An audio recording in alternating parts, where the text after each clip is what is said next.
Selamat pagi, saya Yoel Michael Siregar dengan NIM akhir 043 akan menjelaskan hasil resume ECG dari sebuah jurnal dengan judul A Review on Computational Methods for Denoising and Detecting ECG Signals to Detect Cardiovascular Disease. Oke, langsung saja. Yang pertama ada introduction. Penyakit kardiovaskular tetap menjadi masalah kesehatan global yang signifikan, menyebabkan 17,9 juta kematian pada tahun 2016, terutama akibat stroke dan serangan jantung. Deteksi dini dan pemantauan real time sangat penting untuk mencegah dan mengobati CVD. Elektrokardiogram atau ECG adalah alat non-invasif yang umum digunakan untuk memantau kesehatan jantung karena dapat menggambarkan aktivitas listrik dan otot jantung. Namun, sinyal ECG seringkali terpengaruh oleh noise yang dapat menyebabkan kesalahan diagnosis. Oleh karena itu, proses denoising sinyal ECG menjadi sangat penting untuk diagnosis CVD yang kuat. Tujuan jurnal ini yang pertama ada membandingkan berbagai metode komputasi terkini yang digunakan untuk denoising dan deteksi sinyal ECG.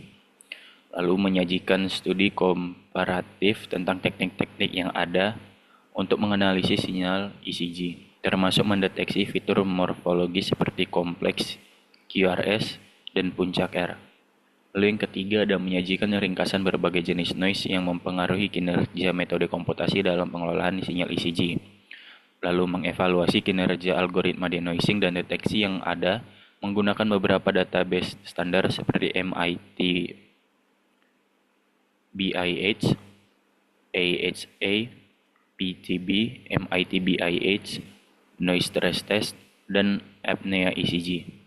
Lalu yang terakhir, mendiskusikan kelebihan dan kekurangan dari metode-metode ini serta tantangan dan kesenjangan yang masih ada dalam teknologi saat ini untuk deteksi otomatis penyakit kardiovaskular atau CVD. Metode yang digunakan itu yang pertama ada filter low pass, high pass, dan band pass. Lalu ada wavelet transform. Lalu ada empirical mode decomposition atau EMD. Lalu ada Savitsky-Golay atau SG filter. Lalu ada median filter, notch filter, dan terakhir ada adaptive filter. Nah, hasil yang didapat dari filter low pass, high pass, dan band pass ini berhasil menghilangkan noise frekuensi tinggi seperti power line interference dan noise frekuensi rendah seperti baseline wonder. Tapi LPF dapat menyebabkan hilangnya beberapa komponen penting frekuensi tinggi seperti kompleks QRS, sementara HPF dan bandpass filter dapat mempertahankan lebih banyak fitur penting dari sinyal ECG. Namun BPF terkadang menghasilkan artefak dan ripple. Lalu pada hasil wavelet transform memberikan hasil yang sangat baik dalam hal denoising sambil mempertahankan morfologi sinyal ECG. Hal ini efektif dalam mendeteksi kompleks QRS dan puncak R dengan tingkat akurasi yang tinggi. Wavelet transform juga dapat digunakan untuk memisahkan noise dari sinyal ECG tanpa mempengaruhi fitur penting. Lalu pada EMD atau empirical mode decomposition, hasil yang didapat adalah EMD efektif dalam memisahkan sinyal ECG menjadi beberapa komponen frekuensi atau IMFs yang membantu mengisolasi noise dari sinyal asli.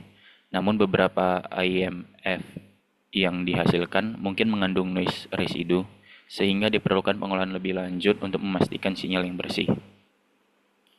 Lalu pada SG filter, hasil yang didapat ini berhasil menghaluskan sinyal ECG dan menjaga bentuk puncak serta lebar gelombang, terutama dalam lingkungan yang bising. Namun keefektifan metode ini sangat bergantung pada pemilihan panjang bingkai dan urutan polinomial, yang bisa menjadi tantangan dalam beberapa kasus. Lalu pada median filter, hasil yang didapat adalah median filter efektif dalam menghapus impulsif noise seperti motion artifacts dan noise akibat kontak elektroda tanpa merusak bentuk sinyal ECG. Namun metode ini dapat memakan waktu komputasi yang lebih lama jika digunakan dengan jendela yang lebar. Lalu pada notch filter, Hasil yang didapat berhasil menghapus noise pada frekuensi tunggal tertentu, seperti power line interference pada 50 per 60 Hz, tanpa mengganggu sinyal frekuensi lain dalam sinyal. Namun, untuk noise yang lebih kompleks, notch filter tidak cukup efektif.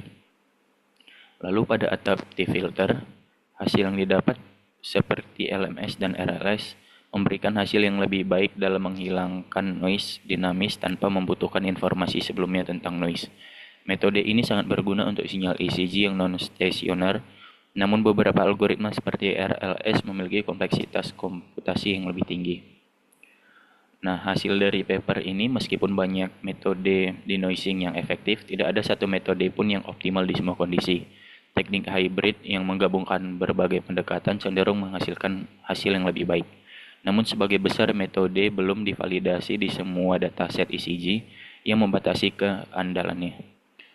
Paper ini menekankan perlunya pengembangan database modern untuk memastikan algoritma dapat beradaptasi dengan standar klinis yang berlaku. Konklusinya, deteksi akurat penyakit kardiovaskular dari sinyal ECG memerlukan penghilangan noise yang efisien dan deteksi fitur yang tepat. Meskipun beberapa teknik menunjukkan hasil yang menjanjikan, banyak yang belum divalidasi sepenuhnya atau belum diterapkan pada perangkat wearable. Yang penting untuk pemantauan jantung secara terus-menerus. Dibutuhkan pengembangan lebih lanjut dari teknik komputasi yang kokoh, andal, dan cocok untuk aplikasi di dunia nyata.